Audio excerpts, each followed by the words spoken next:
welcome to the Labwear office. Thank you very much, and welcome to Our Generation podcast.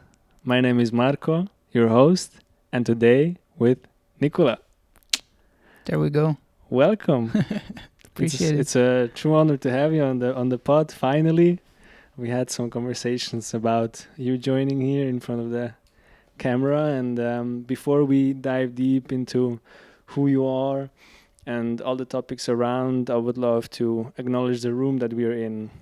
We can also see for the viewers at home that behind us are samples. Nicolas, where are we and why did you choose this place? That's the magical Labwear office. Yeah. Where magic happens. Yeah, where shit gets done. The showroom is the biggest, nicest representation of the product that we offer in its full extent, in its full range. You see, it got bigger and bigger. Like, it used to be quite small. Mm-hmm. Now you see literally performance half-tights, racing singlets, nice faded t-shirts, waffle knits, denim jacket. the nicest caps the world has seen, printed denim, rain jackets, Insane. everything. It's quite a milestone, not gonna lie. Yeah. It is something that we can't underestimate. It is surely a process, but before we dive into what you do, I would love to ask you about who you are and how you got to where you are, because you are CEO and co-founder of Labwear, a startup company who, does things with clothes, production, manufacturing, and we will get even deeper into that. But yeah, who is Nicolas? Easy questions to begin with. We have to start somewhere. We need a foundation,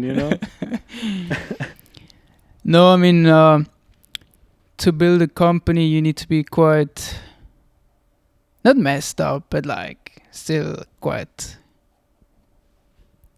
a bit different, I would say. The pain tolerance needs to be really high because you need to hustle like crazy. I think building a startup company in itself is really difficult. Doing so in fashion is even more difficult because it's a really messed up industry. Doing it in fashion production, even more messed up because fashion production is literally the most messed up place you could be in, because you're dealing with so many issues at all times. Quality control, somewhere in another country, in another time zone. Things might be delayed out of a reason you have no impact in. And the fashion calendar being relentless. Like, you need to deliver. That product needs to end up in stores on time. Samples need to be shipped out to the photo shoot. So you're really stressed, even though you're already building a startup, which is very stressful in itself, right? So you need to be a person with a very high tolerance for pain. This is only existing because I couldn't accept authority. When I would do like internships and stuff, like as a teenager, I was like, bro, Why should I? I can't deal with these people. Sometimes just like stupid tasks where we would be like, bro, I would take different decisions. I would do things differently. It's like a combination of certain level of arrogance as a kid of like, I can do bigger. And like, I would be a fucking dreamer. I would be like, bro, I have a vision. Like, I want to be this and this and this and this. So the imagination was always very, very vivid, paired with certain level of arrogance, being very naive about things, incredibly naive. being incredibly ambitious. Like, I would have the highest level of expectations for myself.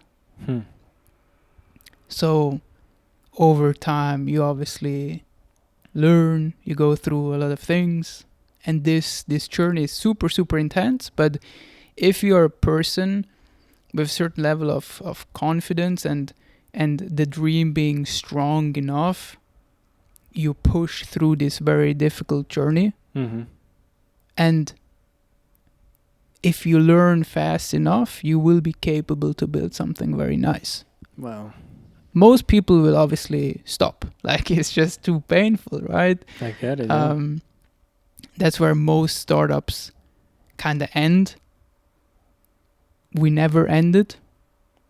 We just kept on pushing no matter how bad things might have looked.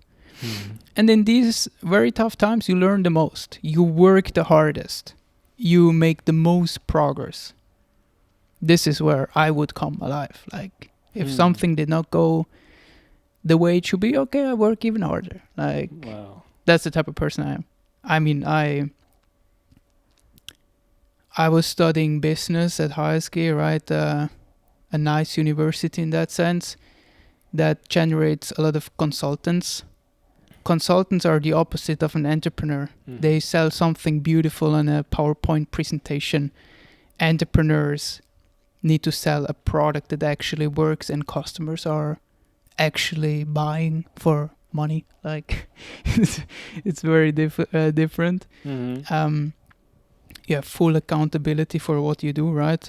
So quite early on, as I was studying, I was like, this place is not for me. And Labwear was already born at that time. So I was like, guys, I'm out. Like, I want to build this business. And building this business, honestly, in the 3 years it took me to complete the bachelor at HSG, the next 3 years after leaving university, I probably learned 3 or 4 times as much building a business versus studying in a classroom. In a university. Yeah. Who is very renowned for their models of studies. It is. It's super renowned. Interesting. Yeah. Wow. And speaking of Labwear, what time period was that when you and your friends founded Labwear? What was the time period of you finishing your bachelor and Labwear was born?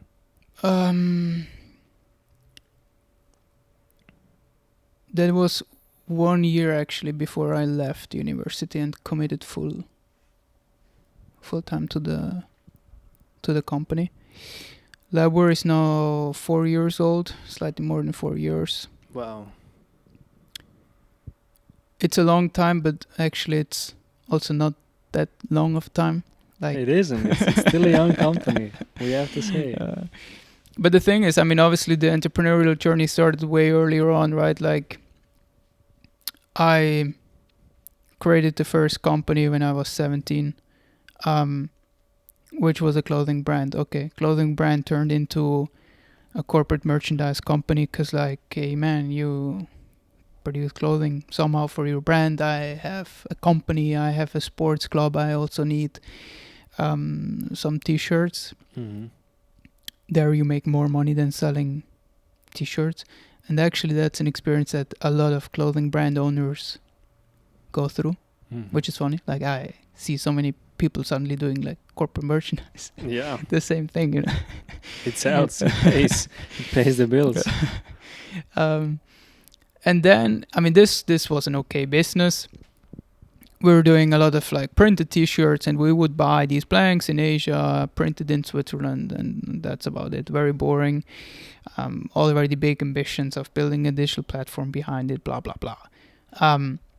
Until like we were doing so many t-shirts from Asia, which were branded by this company as like super sustainable. It was just a nice fancy certificate, but like the quality was getting worse and worse and worse the more products we were doing. So we decided, in all of the naivety that we had, like, oh, let's go to Portugal and produce it ourselves. So easy. Oh. So this was during COVID, actually. We would hit up these factories in Portugal and like, yo, we need 3,000 t-shirts produced, black and white. Very simple. Like, we would not even get responses. And nowadays I'm like, yo, this was 3,000 t-shirts. Like, this is not some small order. And we were getting rejected left and right, which was crazy. Wow. One factory, we were lucky they would take the order somehow. So we got into this in all of its naivety that was attached to it. Take up a loan to like even finance the t-shirts. Otherwise, like, forget about it. Crazy. We then launched a company in 2022. Just blanks. Okay, we would just sell wholesale blanks to other fashion brands, black and white, boxy t-shirts made in Portugal, luxury quality, super, super nice. These brands were then like, yeah, the product is nice, but like, I want it in blue. I want it in orange. I need a print. Mm-hmm. I'm too lazy to like go to a local print shop, or I don't know a local print shop that could like print it for me. And we were struggling at that time with cash flow management, because like having so many blanks at all given times on inventory is really like draining cash.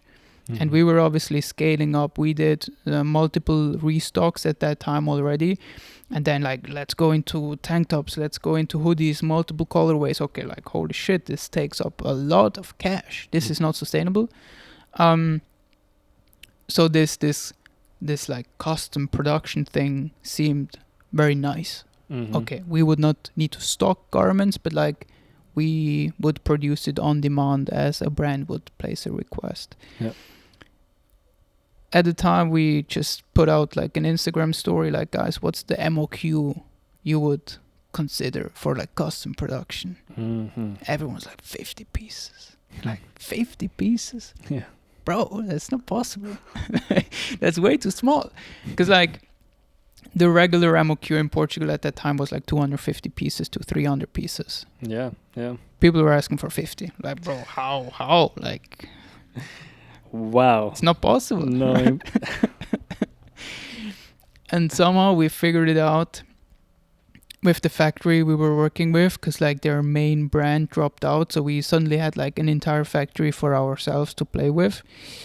Okay, let's rework the way people submit production requests. We would create a tech pack template where people could more easily submit like what kind of custom item they would want to produce with us. Mm-hmm. It took a few months and we were copied already by other factories. Other factories suddenly like, hey, we do custom production, MOQ 100, here's our template. No, it was literally our template just replaced with the logo, you know. It was really insane. But there you saw the impact we had very early on. Like, even one of the biggest companies in Portugal were suddenly launching blanks. And I'm like, bro, that's crazy. So this was the environment we were playing in. But we then fully transitioned over kind of to this custom production thing. We still had the blank thing running, but like the main focus was getting into the custom production. Started doing these MOQ50 production orders through email. So like the brand would submit through email. Mm-hmm. We would then manage the factories through email as well. This was horrendous. This was really, really stressful. Wow. Because like, oh shit, we now have like 50 brands working with us. We manage the production orders of 50 brands through email. This is chaos. This is pure not a great chaos. Overview. No. A great overview. This is just horrible. I don't even know how we managed. And as you're doing more and more of these production orders, production mistakes happen. Prints were like not straight. There were like printing stains. The color was off from like the dyeing. And so you're like, oh shit, like producing a simple t-shirt is not that straightforward actually. because it's a lot of factories, a lot of people involved in producing a very custom item. Mm-hmm. All of these people need to be aligned on the specification that you want. And it's not just the specifications, it's the tolerance that you would accept or not accept. And people would tend to cheat a bit, right? Like, oh, come on, this is not that bad. Like, let's end it. Wow, no, that's you need to be dangerous. super, super strict. You need to build systems, blah, blah, blah, right? And these things you only learn along the way. You don't know from the outside in, no chance. Now doing productions for many, many years, I'm like, this is very complicated. Like, this is really tough because you need to manage people around the world and get them to one single standard. And oftentimes it's a language issue. Because like we were like, hey, we need this. Like, you mean this? No, this. Ah, you call it this? Ah, yeah, okay. Interesting. So you would like need to align terminology as well, right? Wow, that's interesting. So in that time was like, fuck email, we need to build a digital platform. Otherwise we can't manage this business. No chance. Labwear OS. So we started building Labwear OS. We would hit up some like Ukrainian agency, build Labwear OS, the first version. Mm-hmm. We launched it 2 years after launching the Blanks company. And things took off like crazy. We were doing our Instagram. We had like 20,000 followers at that time. Like being very consistent about it. Yeah, I remember. Then we dropped out this campaign and it would just go viral. Like 1 million views on this video, another 1 million views on this video. And that in a time where Instagram would not be like going that viral in that sense, right? Yeah. Like nowadays it's like either hit or miss. Back in the day it was like, holy shit, like more than 1 million views, like crazy. That's a lot. Wow. So accordingly, we were exploding. Like the platform, after 2 weeks, we had 16,000 people. What? On the platform. Life was really a nightmare. Right? Like there were nights in the office where I was just like, I was fully overwhelmed by stress because like everyone was hammering requests, and at that time we filled up and oversold the production capacity that we would have inside the factories. And we knew like in August there was holidays. So like either we get it produced immediately or it deliver in September. Bro, that's like a drastic delay. Oh, this is hell. So then we flew down to Portugal, like started onboarding more factories one after the other. And there we understood obviously more the concept of like onboarding more factories, having an entire network for you, and you can switch things around, blah, blah, blah. So that was quite an important lesson to learn.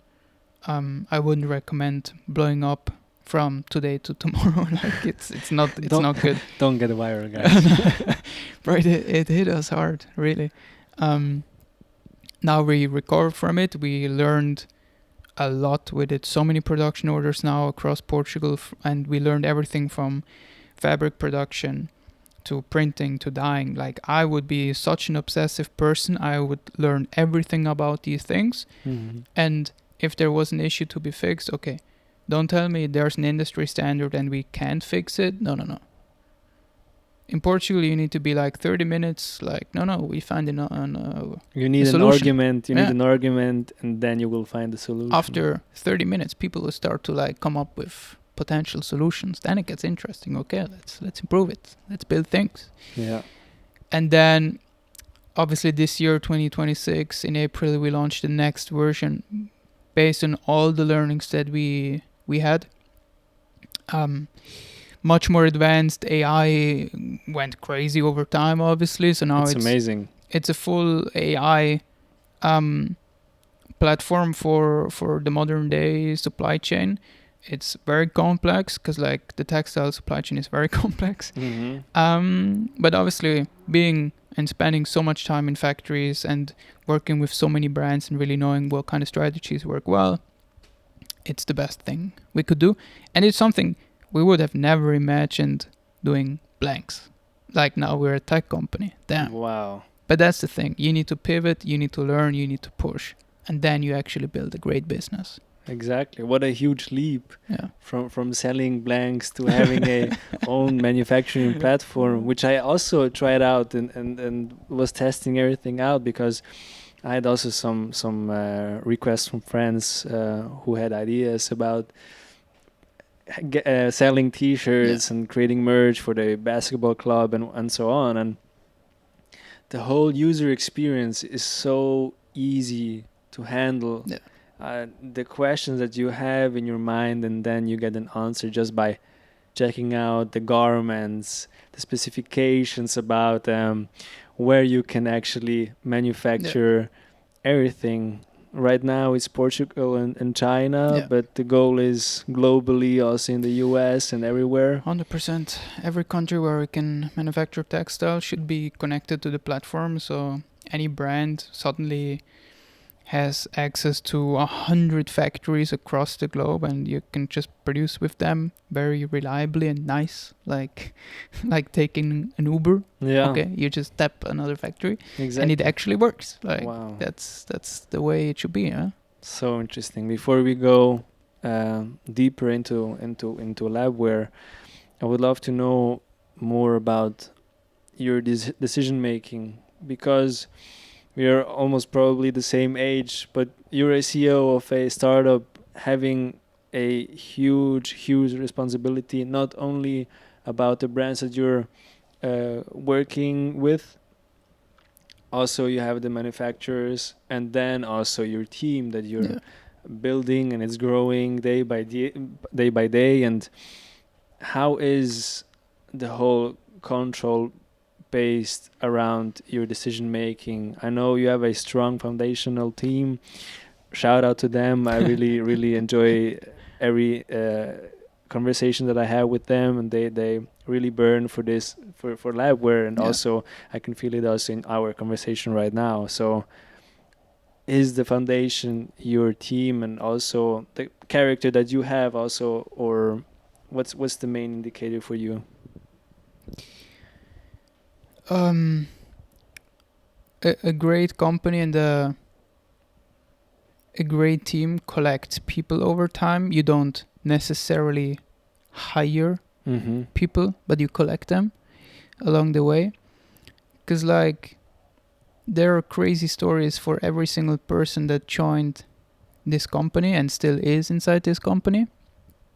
Things where you would be like, yeah, this makes no logic sense. Because, like, there was never a hiring process in place for these specific people, or something within the hiring process happened that, like, they would stick out very clearly, and they would show their drive and level of ambition and risk taking that actually qualifies a person for the startup world. Because like there's a very big difference between someone that is thriving in a corporate environment and someone that is able to handle and withstand the startup world. A lot of people were saying as a feedback when they would enter the startup world, like, holy shit, things are moving so fast. We would change the company overnight. Yeah. It feels like, right? Yeah, exactly, yeah.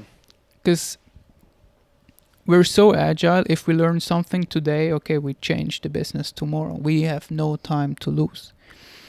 And that's about decision making inside this company. Is like, okay, we have enough evidence that something needs to be changed. We learned something. We tested something on the market. We got this feedback and we need to change something. Let's do it immediately. Let's not go through a decision-making process that involves 7 departments and I don't know how many regulations that you have to create first.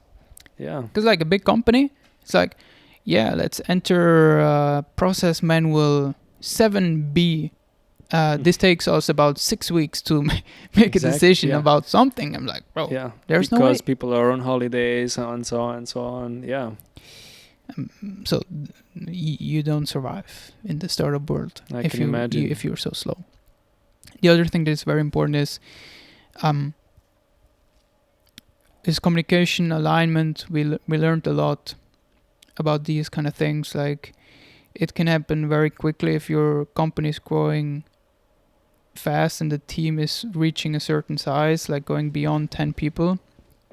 You will experience that communication gets more difficult. Like, not everyone is anymore as aligned necessarily. If speed is very high, you might or some people might miss some information and not fully understand, like, why are we going this direction, blah blah blah. Like, if you're moving very very fast and the team is growing, there might be some like blind spots in that sense, right? So there you need to learn, okay, how can we build an environment where everyone is informed about the necessary things and they can move on with confidence and really focus on their part. And this obviously took some time to establish processes that would allow this, what type of meetings, what type of people also fit this type of organization, because not everyone would be capable to process information that quickly and then go actually into executing, right? That's very, very important. You need to receive information, be very proactive about it, go out there, execute, come back with the feedback, we talk together, we take a decision, we move out there again. Exactly. Yeah. And you obviously need time in the evenings, on weekends, to process this information, because like Monday till Friday is a battlefield. And on Saturdays and Sundays you think about it, like, okay, what is actually going on? Yeah. What's the solution there? What's a potential solution? You take in a bigger picture, the bigger frames, right? That's quite important. So it's very fast-paced, highly agile, fast decision making based on the most information you're able to gather. I think a lot of people are not gathering enough information and then they take the wrong decision. It's very important to try to make the best decision possible and then move very fast, see if it was right or wrong. If it was wrong, okay, we correct the course immediately and we go in a different direction. But that's super, super important. Communication and gathering of information is really, that makes sense. And I also have a question regarding this direction, which also is a part of the feeling here. Certain decisions are also filled with pressure. Yeah. How do you handle pressure? It's something you learn over time. You just get very used to it. Obviously, not everyone handles pressure the same way. You need a lot of people around yourself. I think it's very important to surround your people that actually help you take decisions, that kind of you can reflect together with, right? You can share your thoughts and they would share their thoughts on it, blah blah blah, versus pressure just existing purely in your head and you can't escape it and you can't like actually manage it in that way.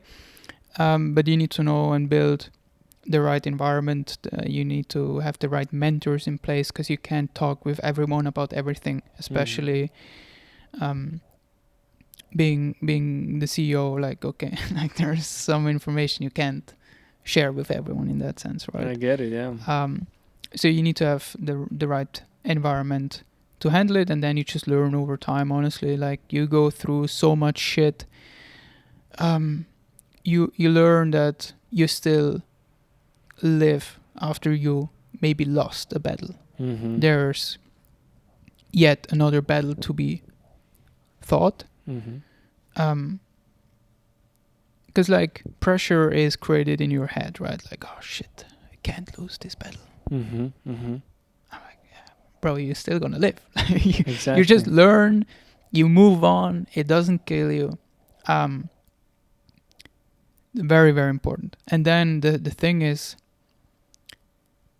in the early ages, like, things would be very stressful, obviously, and the numbers were still quite small. Now it's big numbers. Thank God. But pressure kind of gets bigger, but it doesn't feel like it got bigger. I just learned to handle it really well and take my distance. Another thing that actually helps, what I found, is traveling, because like just getting physical distance between you and the office is sometimes really good, because you can disconnect really well. And these kind of small rituals are kind of important of knowing how to do. Mm-hmm.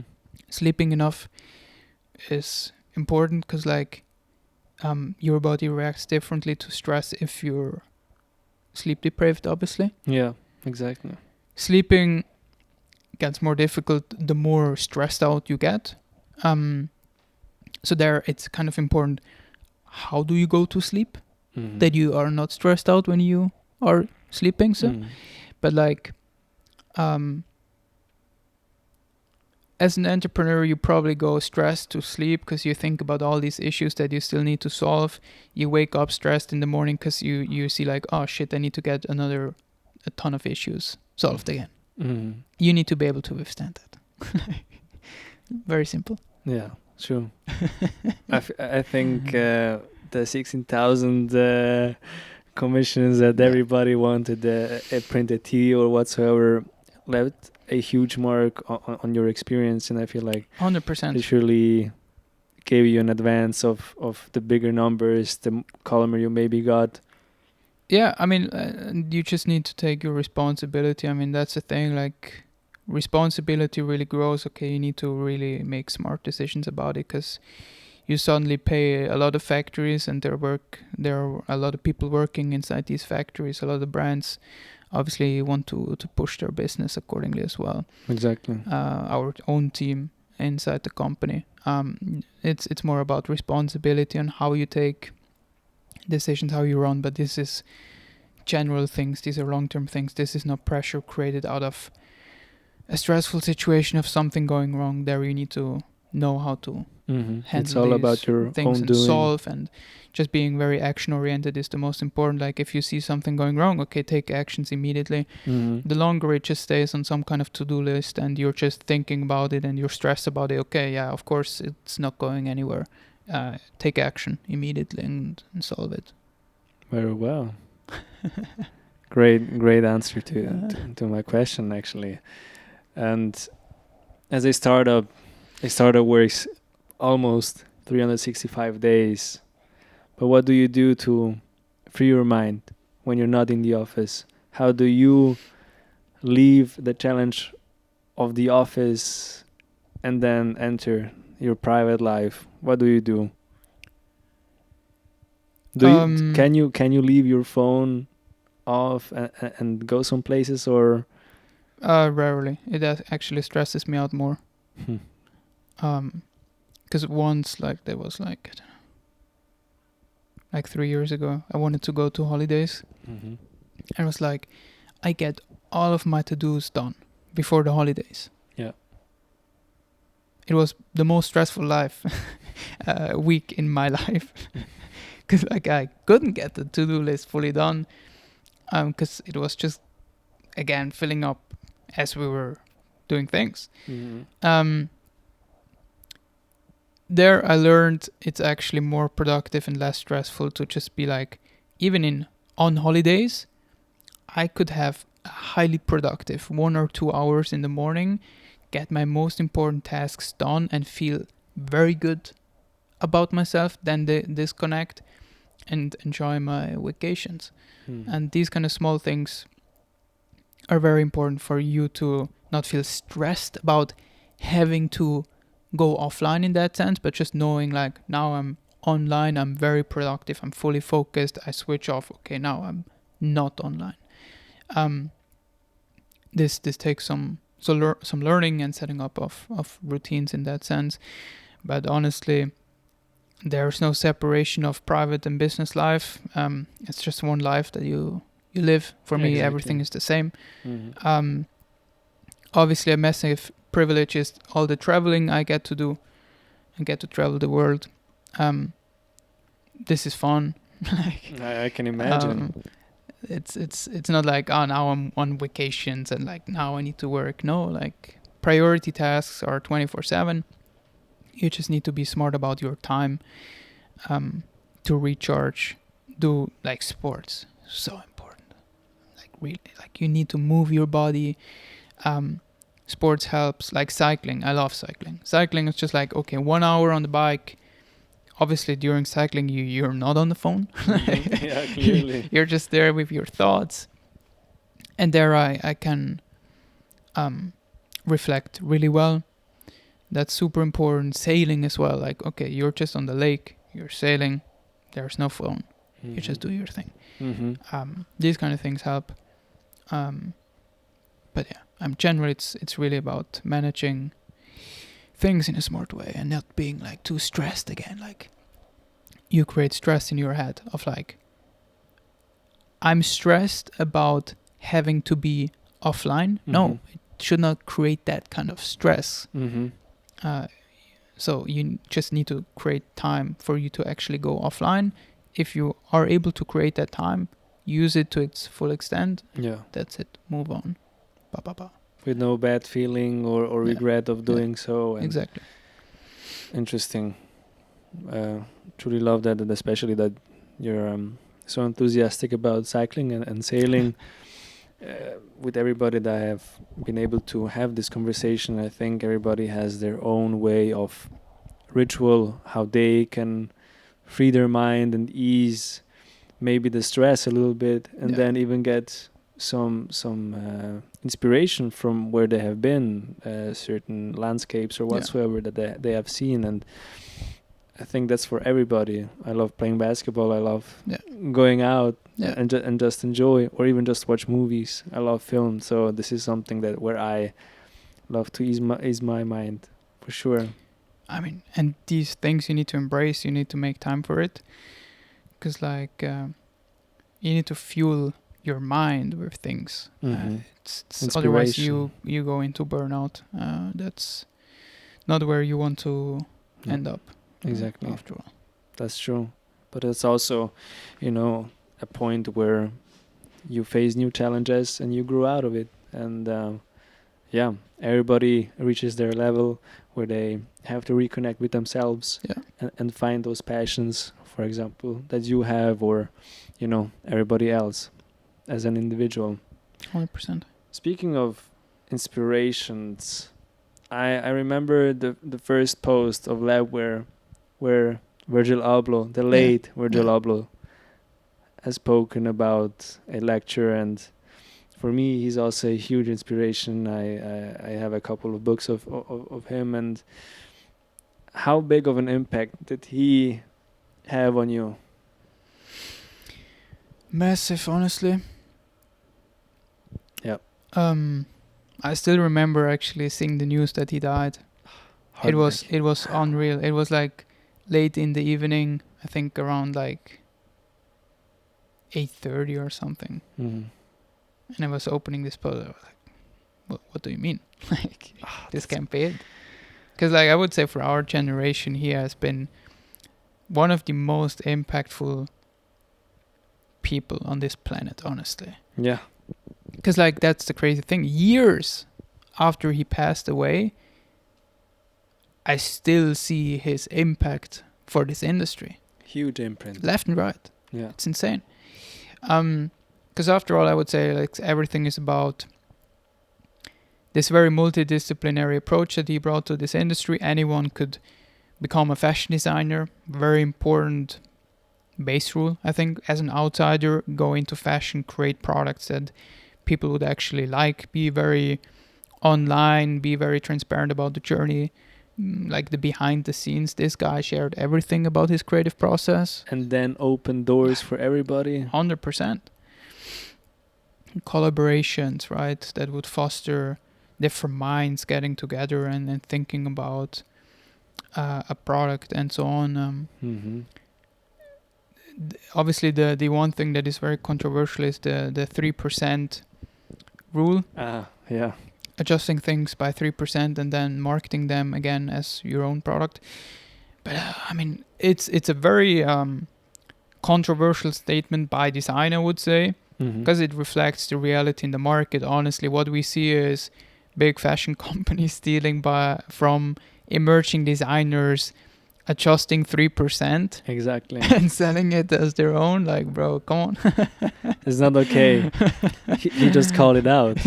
He just called it out. 100%. And then also like the amount of people, I mean, obviously we all do like mood boards. Yeah. Yeah, it's copying. It's just like mixing different pieces of inspiration and putting out a different product. It's not like anyone would invent something totally new. No, like you shape something out of inspiration from different products and things, and then you create it. Maybe you just get it from a different industry. Okay, that's okay. Fair enough. Yeah. Like everything is good, but I mean, embrace it. I mean, go on, do it. Like It's I mean, true. It's no problem. I mean, share the foundation that you got it from. Yeah. The way he did it. I mean, he even got the prints. Yeah. From where he got the, so reference the things. I mean, that's like in music, right? The sampling aspect. Yeah, do it. I mean, it's fucking exactly. nice. If you can do it, yeah. And I mean, obviously, I mean, still an inspiration is Kanye as well. Like Kanye is the same as like Virgil. Like, I mean, both of them obviously working together significantly. Mm-hmm. I would say, yeah, still a lot of impact from these two guys and all of the guys that came out of this group of people. Definitely. So it's good to see. Very interesting. And I find when I look at from my perspective, how Labwear is actually working, you kind of can see the inspiration that you have collected from Virgil and the whole collective, how you have opened doors with Labwear for upcoming designers and for people who want to create something on their own and see and reach new levels of, inspiration and reaching new goals. I never thought I would check out printing tees or even creating something in this way. Yeah. And I feel like this is something that everybody should look after, to try new things out and see where they can move on with that. Because for me, I can also admit that, but I have realized there is much more than having this podcast. Yeah. Much more than modeling. There is much more behind any closed door that I haven't opened yet. Yeah. And this is one where I'm surely going to interact with. I mean, I think it's fun that you actually come up with this. Because like to this day, what stayed the same in this company, no matter what we would pivot into, this ethos of empowering merchant designers and breaking up this industry, like ending the gatekeeping, stayed the same across no matter what we would do. Yeah. The purpose was like, okay, we want to sell and make available the highest quality grade blanks that no one else would be able to like produce except like Off-White, or like all these companies would be doing these luxury graphic tees. Okay, we sell the same garment at MOQ50. Like it's the same thing. Exactly. Just that an emerging designer can do it now as well. So I think it's truly important, and it was funny actually that this was one of the first posts on our account, and I would repost it to this day, honestly.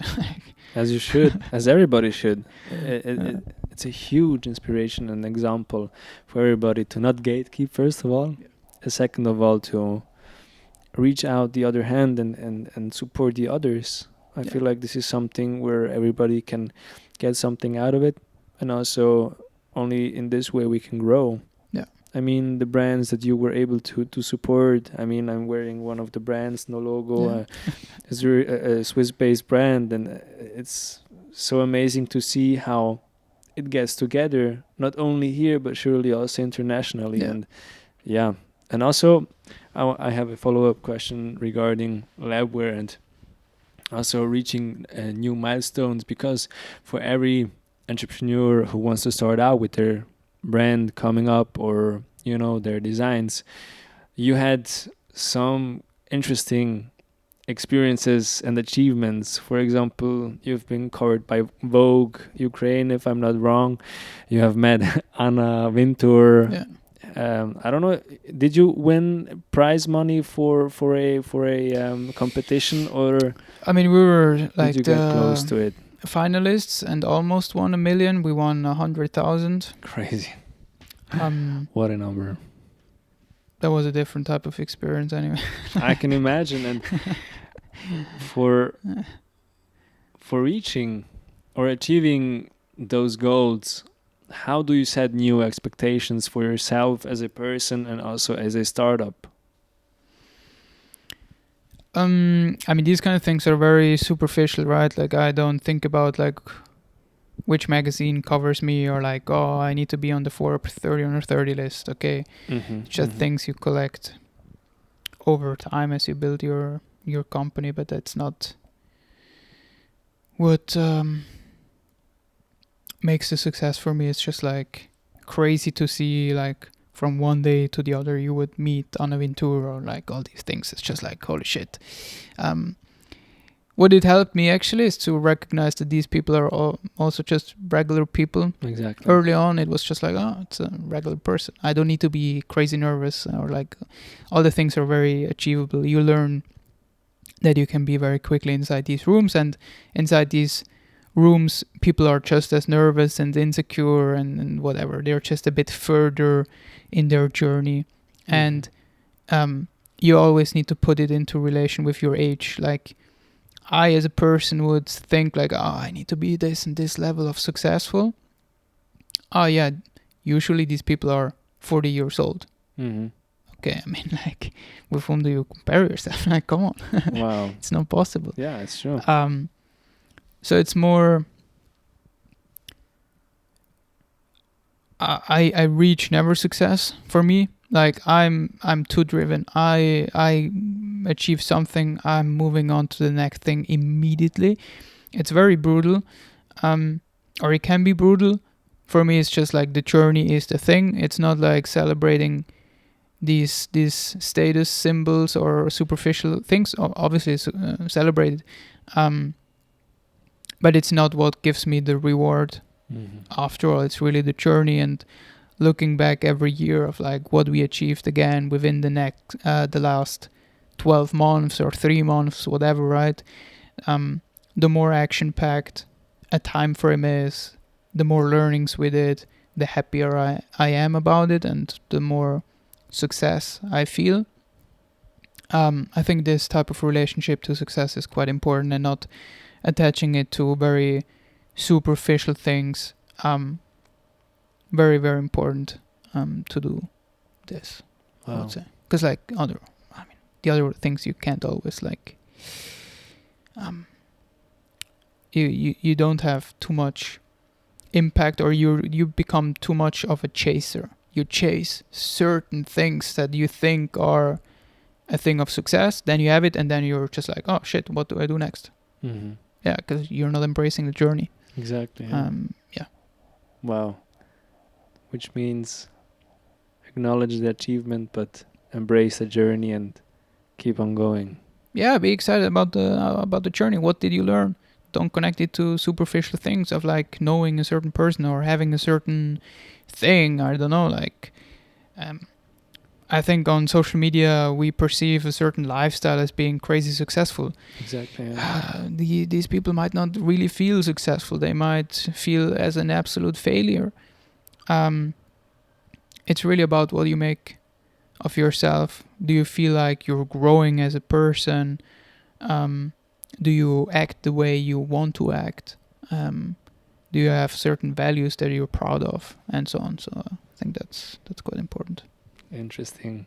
One last question before we end the whole podcast here. What advice would you like to give the upcoming entrepreneur, designers, creatives?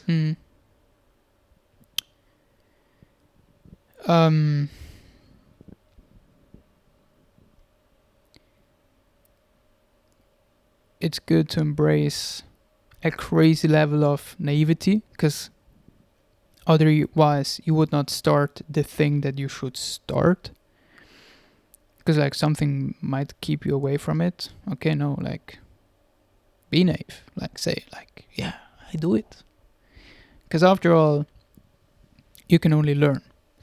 You should not have potential things that exist in your mind keep you away from doing something. And the next step is do it seriously well and commit to it. Don't do some half-baked shit. No, fucking do it. Because if you do it, you need to commit to it. It won't happen from today to tomorrow. I think too many people are like, oh, it happens from today to tomorrow. No. It's a long-ass journey that you commit to. But embrace it with naivety. Just know that it's going to take some time. Be patient about it. Push very hard. Because then it might turn out really well. If not, okay, you learned a lot. Usually when you learn a lot, you gather more information to do things better. Maybe try the second time, try the third time. Every time you will learn something. Figuring out life is about learning something, taking better decisions and moving on. And that's very, very important. Don't do the same mistakes 3 times, 4 times. Yeah. Because after you did the same mistake twice, okay, it hurts. But it's okay. Don't do it a third time. That's exactly. But push, come on. I mean, there's nothing to lose. I think we live in the most exciting times we could imagine. The things that are happening in technology are purely outrageous. Yeah. We need to be careful about it, but we can use these technologies to really democratize the entire world. You can achieve anything in the time span of 10 years. Fucking go for it. Commit to the 10 years. Push for it. And you can achieve literally anything today. So these are the things that excite me a lot. What can I achieve in the next 5 to 10 years? And wow. That's what I'm very excited about in the morning. So am I. Nico, thank you very much for sharing your insights Appreciate and it. experience. And I hope you enjoyed our talk as much as I did, and the listeners as well. And I hope in the future that we're going to have this conversation again 100%. with furthermore milestones to share together. Yeah. And yeah, that was today's episode with you. And yeah, thank you very much. Appreciate it. All right, guys, that was it with today's episode with Nicolas. Hoping you enjoyed it, and talk to you soon. Hit the like and subscribe button. And follow Nicolas. Everything right in the description. Let's go.